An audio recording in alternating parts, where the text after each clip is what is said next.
reports for every unlawful act of the Ministry of Defense. In their cases, the Ministry of Defense understood that this person is troublemaker and don't want to continue any work with him because the military commissariats got a lot of people and they don't want to proceed work with the person if this person know every law which is in this sphere. And in Russia, it's quite. It's I think impossible to draft a person according to the law, like apply every instruction of the Ministry of Defense, because there is a lot of these instructions which they cannot apply. Yes, and that is a thing which a lot of conscientious objectors use. They just appeal for every unlawful act. After that, they the military commissariat forget about them, and they forget about the military commissariat. It's the main practice, yes, which people are using. But also we have got the alternative civil service, of course. Only half of the people are got the replacement of military service for alternative civilian service. Anyone can apply for that. It's not only about religious beliefs. Anyone can say that he don't want to go to the army and apply for alternative civil service. In half of the cases, military service is 1 year and alternative civil service is 2 years. We think it's punitive practice, and we don't advertise this practice for our draftees. We don't say that it's a good practice, but we use the application for alternative civil service to stop the process of the draft, because after you apply for alternative civil service, the draft process for you is stopped until the draft commission will make a decision on the are you going to alternative civil service or don't you go to alternative civil service, and it takes time. And after they denied you, and you can use the first step, which I told you, be a big troublemaker to make them deny you, because if you are a troublemaker, they don't want to give you the right to go to alternative civil service. Normally, if you are applying a lot to the procuracy and saying that military commissariat broke the law in here, and here, they don't replace your military service with alternative civilian one. And in the case of denial, you can apply to the court, and it's in the most of the cases it will stop the draft process for you in the particular draft period, and in the next draft period you will apply again for alternative civil service. They will again deny you. You will again go to the court, and after that the draft period for you also stopped, because the court cases only pending 6 months or more, and the draft period is 6 months. So if you're applying for alternative civil service, they deny you, you go to the court, and the draft period just stops until the court decision will be made. And then the next draft period is a new situation, and then you applying for alternative civil service, and you can do it as much as you can, as you want. And the last thing, but not the least, is the objection on the medical business. We are trying to explain how to do that and how to make the medical documents properly. Because if you're not doing that, they just denying you in any disease. But if you're doing all the things according to the law, make a lot of documents about your situation, they will let you go. That's it. And here you again on our site. Here are my contacts.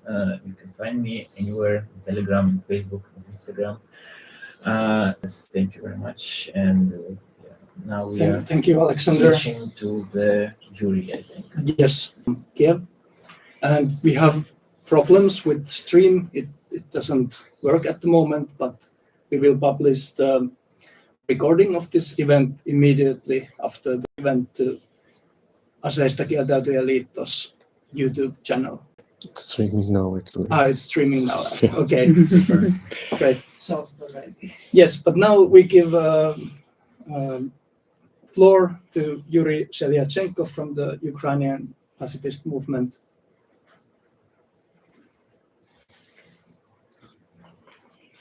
Yurii, can you hear us? Yes, you're welcome.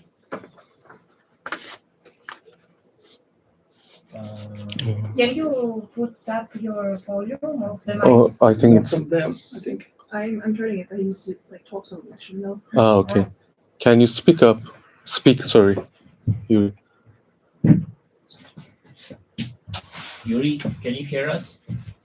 Yes, I hear you. So, do you hear me? Yes, Can now you better. speak a little bit more because we should check. Okay, let's check Yes. the volume again. Super, we hear Yes, you. now yes. Good connection is vital for success of press conference. We hear you. Super. Good.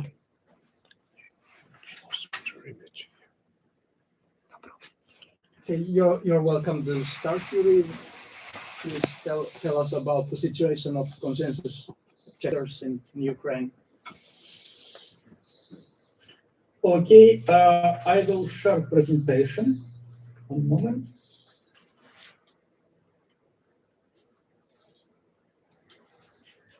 Do you see my presentation? Yes.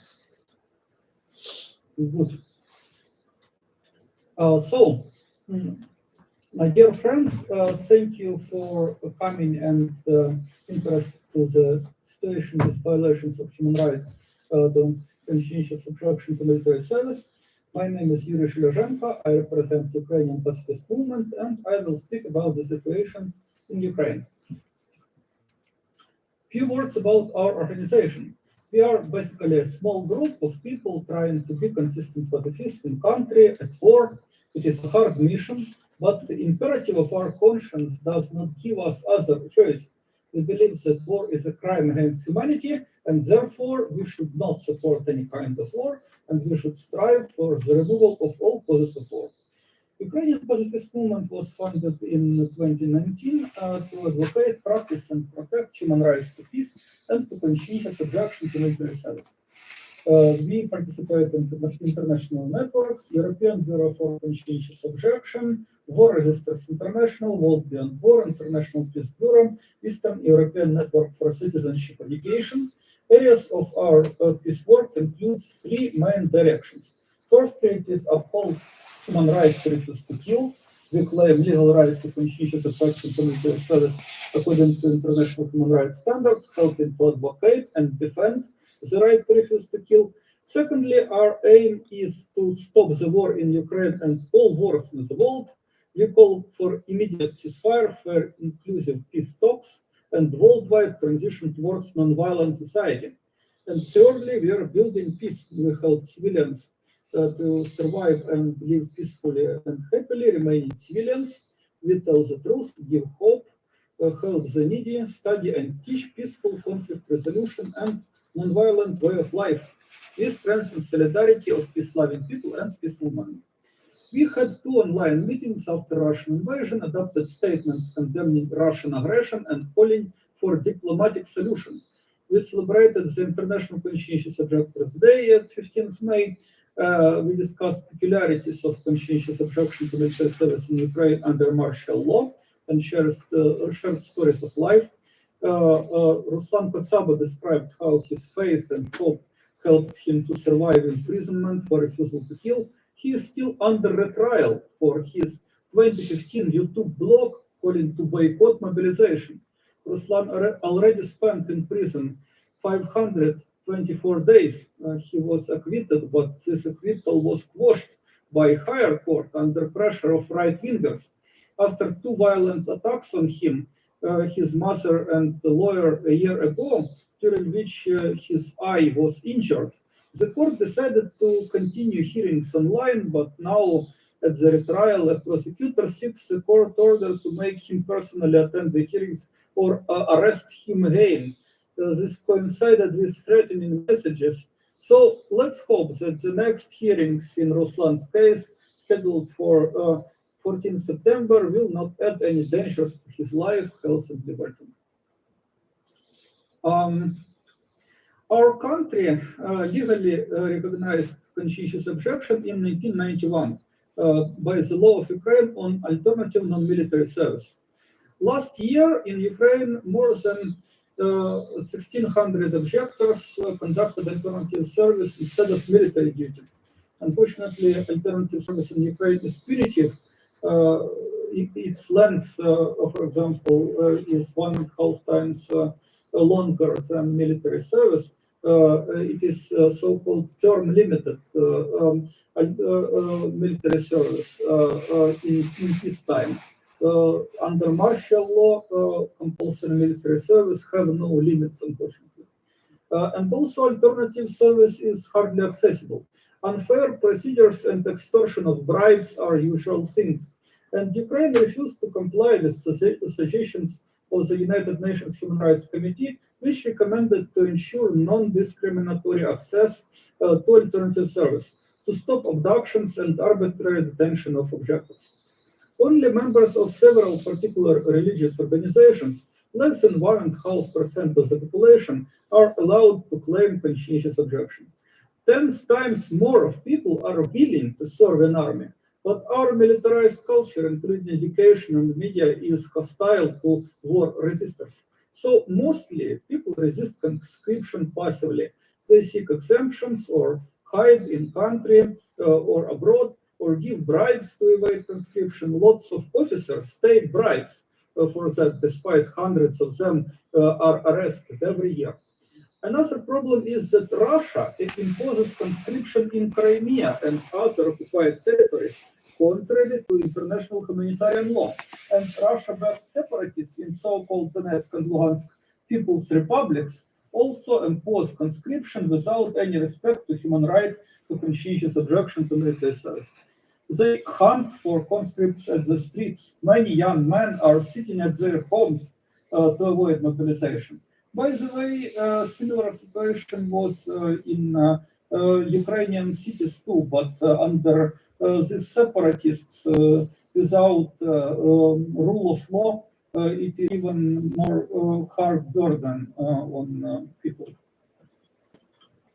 Despite Constitution of Ukraine guarantees a right to replace compulsory military service in case of its contradiction to religious beliefs with alternative non-military service, and this norm was not suspended by presidential decree proclaiming martial law, in practice this constitutional right is not guaranteed.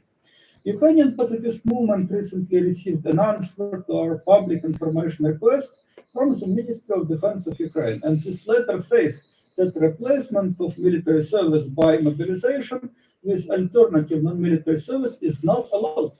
Such policy is based on a militarist interpretation of two laws, law on mobilization and on military service. It contradicts not only Constitution of Ukraine, but also international human rights standards.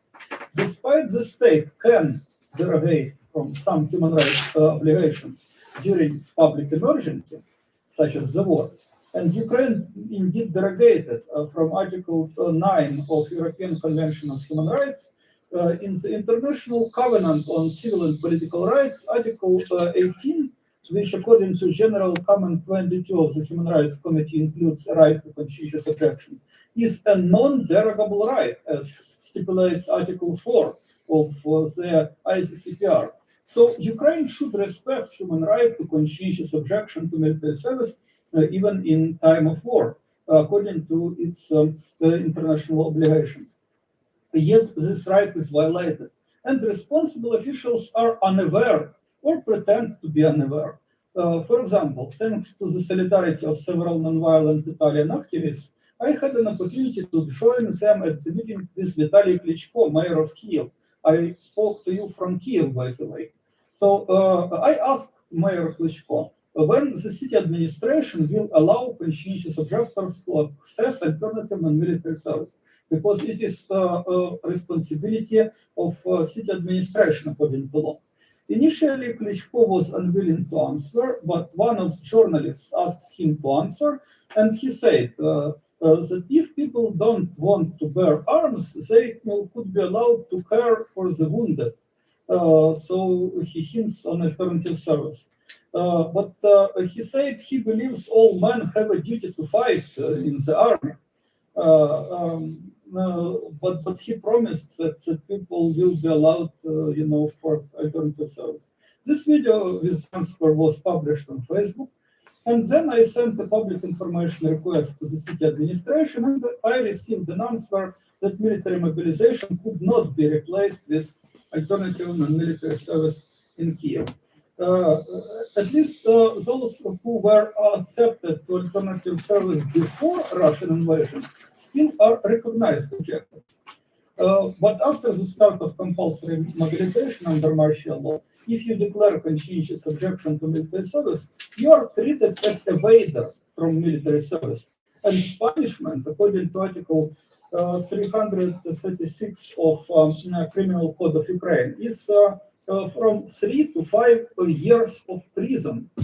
Initially, courts are, I would say usually, courts are replacing prison with probation during 1 or more years. But people could be called to draft station again, and new refusal to bear arms could trigger a new sentence for real prison term. And we know situation not as I described here, but another situation with different crime. When people were already sentenced for real prison term for this so-called evasion. But it is still not confirmed that there were possibly objectors. Also, thousands of people are deserting or leaving military units without authorization. Many people are trying to escape mobilization going abroad, and there is significant increase in number of related criminal investigations. You see statistics at this slide, and if the media needed, this presentation could be provided to journalists. You probably heard about total travel ban for all men in age from 18 to 60 in Ukraine. Such a measure prohibiting males from leaving Ukraine violates human rights and international humanitarian law. United Nations Human Rights Monitoring Mission in Ukraine in recent report noted there are lack of legitimate reasons and legal grounds for such a travel ban. And it is not only prohibition to leave the country, it is also prohibition to leave the place of residence without permission of military authorities. Consider how dangerous it is if, for example, a man live in an area close to military combat. For example, one of members of Ukrainian pacifist movement, Oleg Safyanin, professional swimmer and conscientious objectors, by the way, it is Soviet time conscientious objector. Several decades ago, he refused to serve in Soviet army. He tried to escape Soviet Union by swimming across the sea. And today he also refuses to go to Ukrainian army. He lives in the city of Marganets on the bank of Dnipro River, opposite to Energodar. It is the city where the Zaporizhzhia nuclear power plant is situated. So he hears all the horrible sounds of this combat. He asks permission to leave the place of residence as the law demands. But military authorities in this territorial recruiting center refused to give to him such a permission. So they didn't insist on his mobilization because, in their words, he is not needed in the army for now. The army, in this way, keeps society mobilized and subordinated to war machine. Oleg calls it serfdom. He thinks it is like serfdom. Official terms for this serfdom and slavery are reserve and rear. The army needs so-called reserve of serfs for compulsory military service and in case of compulsory works, such as digging trenches. Oleg says that, for example, they tried to make Jehovah's Witness to dig trenches. Many people understand that militarist policies and arms race could prolong war in Ukraine for a long time, and they seek ways to leave the country. At this slide, you see a photo of our member Yurii Sheliazhenko, published in German newspaper Zeit. When he was in Ukraine, Ilya was called to the security service of Ukraine and explained during his interrogation Leo Tolstoy's anti-war worldview. He is a great admirer of Leo Tolstoy, as perhaps we are all. He left Ukraine before Russian invasion. Now he lives and works in Hungary. But when he posted on TikTok a video advocating peace talks and conscientious objection to military service, the military people came to his home in Kryvyi Rih, his mother, and threatened to bury him. Two online petitions to President Zelensky asking him to allow men to travel abroad gathered tens of thousands of signatures. Zelensky answered to these petitions with rejection and contempt. The State Border Guard Service of Ukraine stopped at the border and handed out to recruitment centers more than 8,000 men, so-called evaders from military mobilizations. They were arrested during an attempt to cross the border. Since many people enrolled into Western universities, the Border Guard doesn't allow them to leave Ukraine contrary to the law. In October, military duty and expectantly travel limitations may be more actively extended on women of some professions, such as medics and engineers, or even on all women. There was a popular petition against mandatory military registration of women, again, tens of thousands of signatures. But our government still intends to tighten this policy, oppressing educated and professional women, sparing housewives for now, but they could be affected later. There was a scandalous story when a young female student, her name is Elvira, was expelled from Bila Tserkva Agrarian University for the first anti-war post in Instagram in her life. They wrote at the website of university, if she is against the war, she have enemy's view. It is quote, views of enemy. Just insanity. Ukrainian army is desperately hunting. We should very soon go to the questions by the audience. I am wrapping up, but I should mention very important parts about sentenced conscientious objectors. Because Ukrainian army is indeed desperately hunting for non-voluntary recruits. Orders to arrive at recruiting stations are handed out at streets, checkpoints, and other public spaces, including even churches. If you fail to appear, it could be considered as crime, and if you openly refuse to kill, it is considered as crime. For example, Kucher Andrei Volodymyrovich, internally displaced person from Zhytomyr Oblast, it is province, was found guilty and sentenced to imprisonment for 4 years with 3 years of probation in view of incarceration by Mukashevo City District Court of Zakarpattia Oblast. His sentence says that he avoided conscription for military service during mobilization in a special period due to the fact that he has pacifist views and does not want to take up arms. The same court sentenced 2 people for written refusal to bear arms and kill at the military recruiting center. Kapats Marian Vitalievich was sentenced, and Koropko Alexander Olegovich was sentenced in August, both for 3 years of prison with replacement to year-long probation. Kucherov Dmitro Nikolaevich, a 32-year-old resident of the city of Alexandria in Kirovograd Oblast, was found guilty and sentenced to imprisonment for 3 years with 1 year of probation in lieu of incarceration. since according to the sentence of Alexandria City District Court of Kirovograd Oblast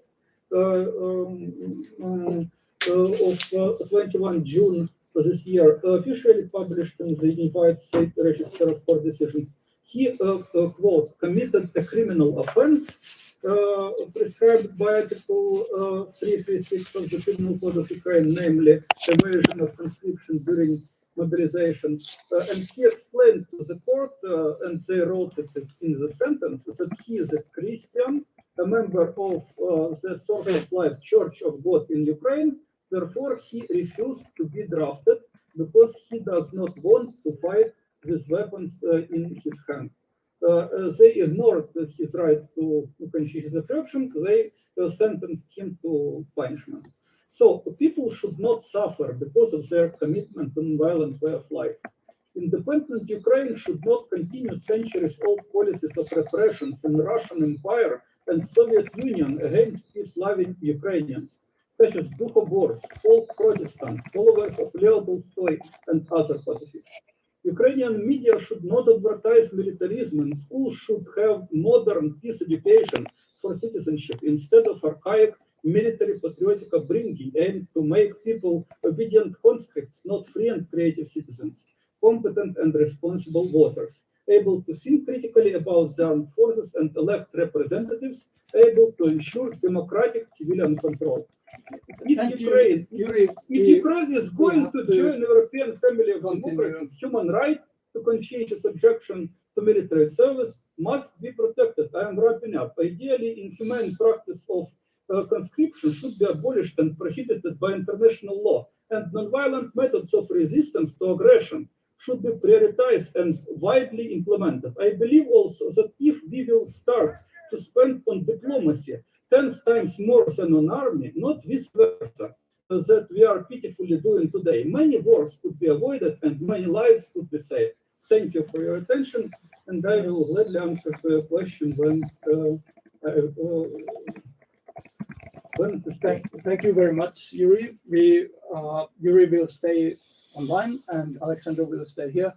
The time is now 10 o'clock, but we have the reservation until 10:30. So if you have time to stay a bit longer, 11:30, sorry. It is now 11. So please, do you have questions for Alexander or Yurii? Yes, and can you tell your name and before you? Yes, I'm Kimmo Kiljunen, Member of Parliament here in Finland. Moreover, actually very interested also from Council of Europe side, because I'm actually the head of the Finnish delegation to Council of Europe Parliamentary Assembly and also Vice President of the organization. So it's very important what I have heard today and what even to discuss later on what we can do. But first, few practical information in order to have the figures right. If I correctly understood that you mentioned, sorry, your name was Alexander Sasha. Okay. I understood also that you mentioned that there are some 20,000 anti-war activists who have been detained in Russia. These are important figures to get them roughly correctly. Around 250, close to 250 have been getting killed in cases. Are you also including among those 250 Yevgeny Roisman or Igor Sheliazhenko, this type of people, Yes, which are more political prisoners, but they are also included in these 250. 225. True. Okay, fine. But now the question: how do you have any figures or estimates or guesstimates? How many war deserters there are from Russia? First, how many of them have been somewhat jailed? Because you gave they are not jailed. Okay, but do you have any figures? I told you that in Bryanka there was like 300 of people, but it's only one camp, and it operates only 1 month. And we got the application, people people are coming to us since the beginning of war with like questions how to avoid and making reports since the beginning of war. So since March, there are a lot like people who are applying to the Ministry of Defense with the reports to broke the contract. So, but we cannot. Sorry, but we cannot name the number, the count of all of these people because it's like impossible, and they are not in prison. So not any of them was in prison because of that. They are just going back to their homes and then continue their lives. So it's just they just go from the military and that's it. But when you were saying there that it should be also guaranteed that asylum should be given for deserters and conscientious objectors from Russia, you don't have any guesstimates and about the quantities, potential quantities on that. According to that in 1 month it was 300, so we can count 6 months of war, 300 6 months of war. So it's like estimation can be made on these figures, but it's not really like. No, it's not official, but getting roughly. According to these figures, we can say that it's 1,800, but it's not official. It's not real. You cannot count the real number, but according to the numbers which we have the number of this month is in July with this concentration camp. So according to this number. But even in July, there was people who were not in Branka, who were not in this concentration camp, who could somehow get back to their homes, like not coming through this camp. So it's 300 in July is also not the all of the people who were refusing to continue fight. And I don't think it's not the big number because they now are like Russian, Ministry of Defense and Russian like this частные военные компании Вагнера и вот все что it's how to say частная военная компания. Military. Private military company. Yeah, private military company. Yeah, like Wagner, they are fighting for people inside Russia to conscript them to the for example to these private campaigns, and it's the numbers which they are finding. For example, Russian custodies is also like 200 or 300, and they are really interested in these numbers. So if they are trying to find these 200 in Russian custodies for private military campaigns, I think it means that 300 which are like escaping from the war, it's also the big number for them because it's not. Can you a little bit describe further what are the repercussions and made pressure for those people who have deserted, who are left the army and gone to back home? You have any information? Yeah, they have got pressure only until they got home. So in the army they've got pressure. So when they trying to apply to the commanders with the report, they're saying that I don't want to continue work.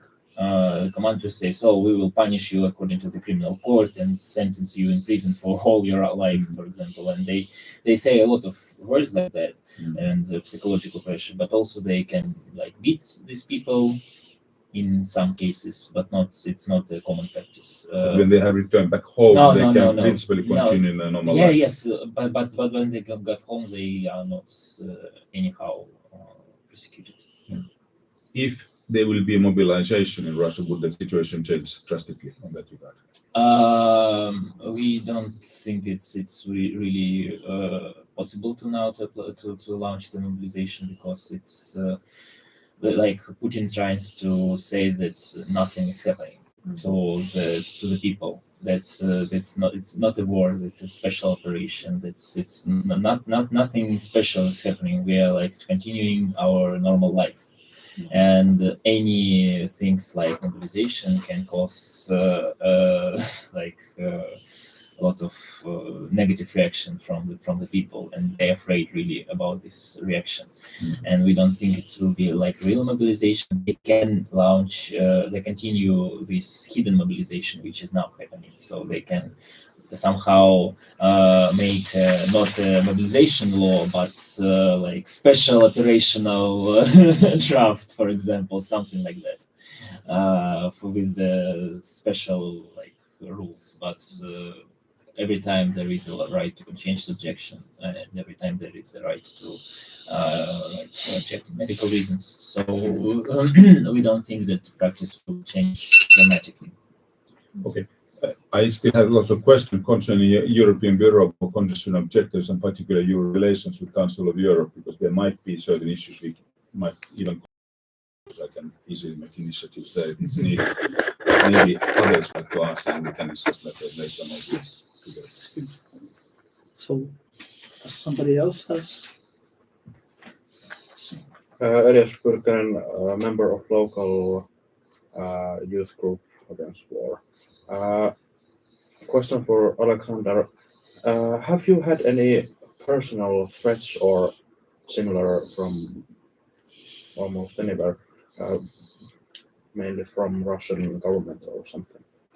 I'm not only working in the movement of Conscientious Objectors, I'm also the head of advocacy in the Human Rights Foundation sphere, which is the largest human rights organization, largest LGBTI organization in Russia, or largest LGBTI foundation, and all of the threats are coming through this sphere of my life. So normally these threats are not coming through the objection, the military, and all of that stuff, but from the things which I'm doing in the advocacy and the strategic cases litigation in the charitable foundations here, because it's a LGBT organization. For example, just before the war began, it was a large campaign in the Telegram of some right-wing Telegram of this posting my photos and my Instagram and saying that, oh, we should come and write him. And there was a lot of people who were writing me some not really pleasant things in Instagram. Yes, it happens sometimes, but normally it's from this sphere of my life. I've never been like harassed because of work in the movement of Conscientious Objectors yet. Thank you. No, of course, yeah. I don't live in Russia now, and I live in Estonia because of all of this work. I cannot continue to live there. And guns to Estonia because of possible threats and possible draft. Because I, for example, personally still drafting, and I'm not escaped from that. Yeah. Any more questions to Alexander or to Yurii or to Epco?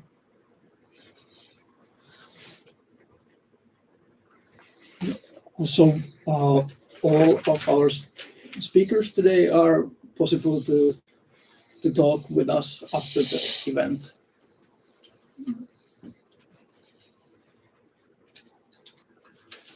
That would be interesting to listen more about the Congress of Free Russia. You mentioned in Vilnius you had a meeting. Of course, the flags were immense, but they were different cities actually. Yeah. The photographs. Yeah, so can you tell more about that? How loosely you organize, or how well you organize, etc.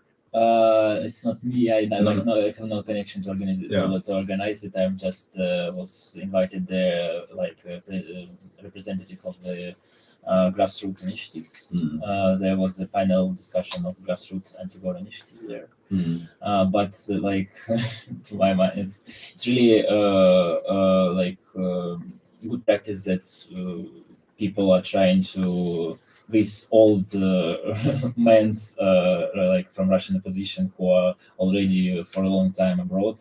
They're trying to get in contact with the grassroots initiatives and with the people who are forming these we name them diasporal initiatives. Yes, with all of these people from different cities, and this is like the old man community is including trying to include all of the activists who are active now, and it's really like a good place to do and to work, and it's I think in process, and the next Congress will be in November.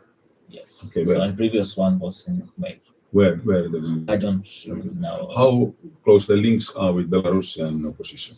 No, it's not linked. This congress is not It's linked. not linked at all. There are Belarus activists on this congress, but it's not really like No. kind of connection to it. It's a Kasparov, Khodorkovsky, one of these people. Those are behind Kasparov and Horodowski. Yeah, they are like They were there. They were there. And Okay. they are performing this this. So, Kasparov, Khodorkovsky, Chichvarkin, Guriev, all of it. There is a committee of Anti-war. anti-war committee, of Yeah. course, and there is also a committee action, which is 12 or like these people who are like for a long time were opposites to the Putin regime, and for a long time are abroad, and they're trying to do some anti-war actions now and to form a new free Russia. That's your hope. Sorry to play. But also it's not included the Navalny team, so it's a separate one. Navalny So not like they are not really close friends. It's in this. Yeah, well, it's a competition also. Hopefully they can manage to to be together, and it's I think Most important, they are fighting against each other. Sorry. Great. Does somebody want to comment still? I was just going to say, from what Alexander's been saying, those who have signed up for the Russian military, as long as Russia is trying to pretend nothing special is going on, are not being persecuted if they go through the process of asking for release. Those who are abroad who are liable for conscription are very likely to be conscripted if they return to Russia, but the provisions for conscientious objection are still in place in Russia, with the exception that, of course, the greatest number of conscientious objectors until recently were Jehovah's Witnesses, and Jehovah's Witnesses now being a prohibited organization, they are likely to draw attention to themselves under this ground if they apply as conscientious objectors. Ukraine, by contrast, has done something which, in my knowledge, has never happened before. It has suspended its conscientious objection provisions since the outbreak of hostilities, so that even conscientious objectors can be called up to military service.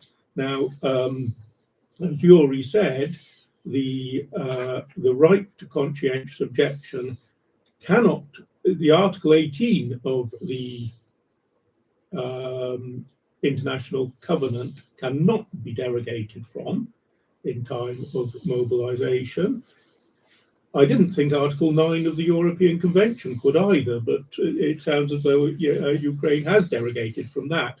Even more than derogation, it has been firmly established that the right of conscientious objection is under Article 18(1) of the International Covenant. It is integral to the right of freedom of conscience, and therefore it cannot even be limited in order to protect national security, public order, or any of the other grounds on which, as a manifestation of freedom of thought or religion, it could be. So there is no way in which it is legitimate to remove this right, even in time of war, or especially in time of war, given the nature of the right. Can I also ask Yurii one question? Yurii, can you hear? Thanks very much for your presentation on Ukraine. I must say you are very brave people. You try to keep your principles even in the wartime, and I understand how difficult it's for you to operate, because it's so easily you are labeled as a traitors in at home. I can understand it. There's so much militarization of atmosphere everywhere in Europe, not to speak about those countries which are involved in the war. Have there been any pressure, you personally or your organization, from the authorities' side?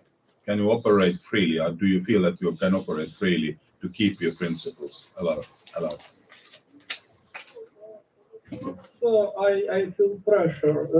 For example, when we are actively advocating peace talks and diplomatic solutions of hostilities in time of Russian shelling. You know, I sitting here in Kiev. There are some sounds of distant combat in my windows, and I am talking on international fora, making posts in social networks about urgent need for peaceful solution. In that situation, people, a lot of people, mostly professional internet trolls, or voluntary internet trolls, are making hating comments.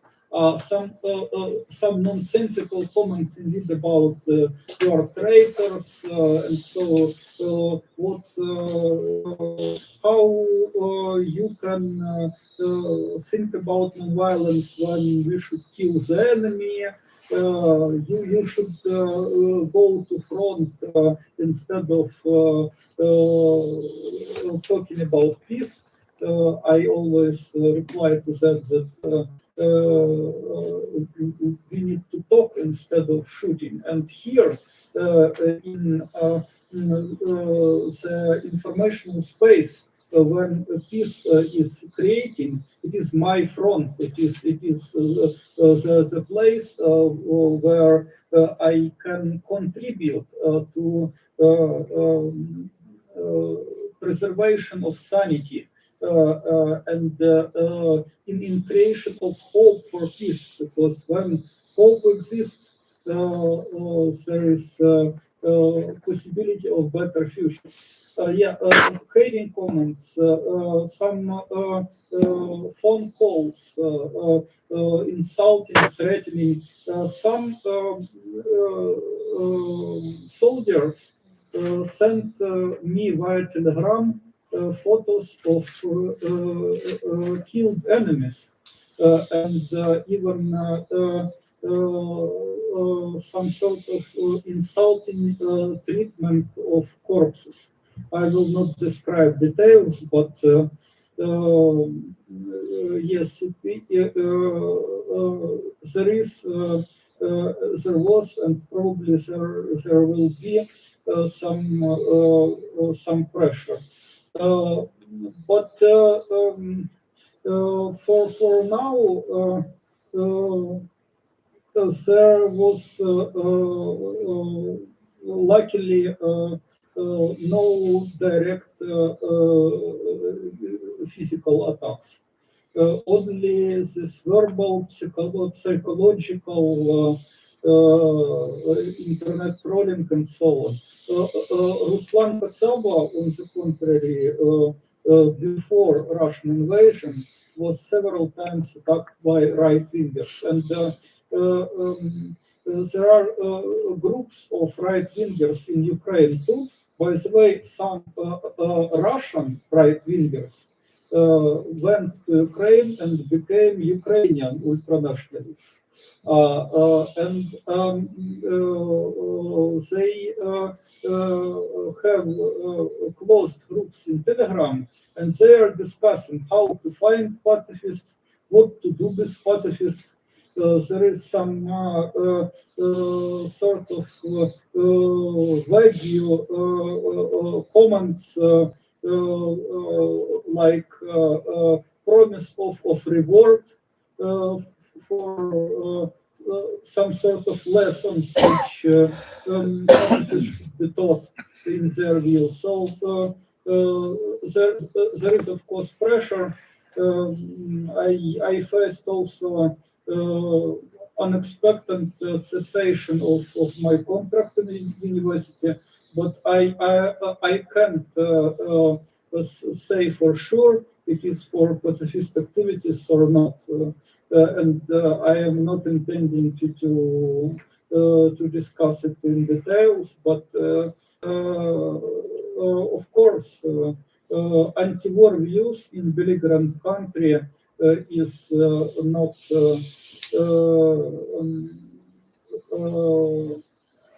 not easy position, but our conscience tells us that we should seek peaceful way to resist the war, not the enemy. The enemy image always far from reality, because it is not only information about real misdoings of one or another side, but image of enemy is perception of other side as totally demonic,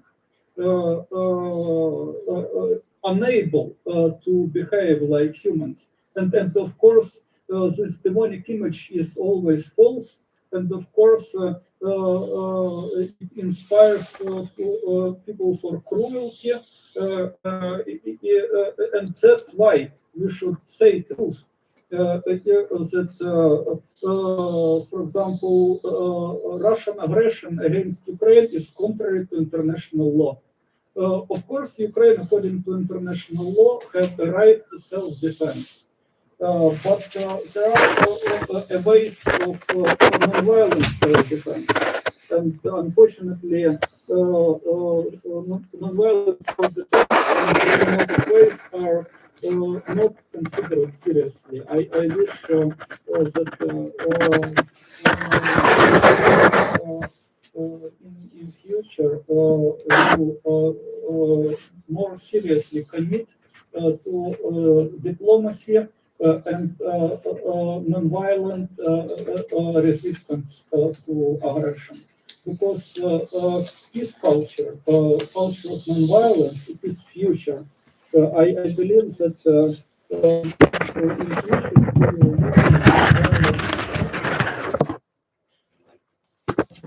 Thank you.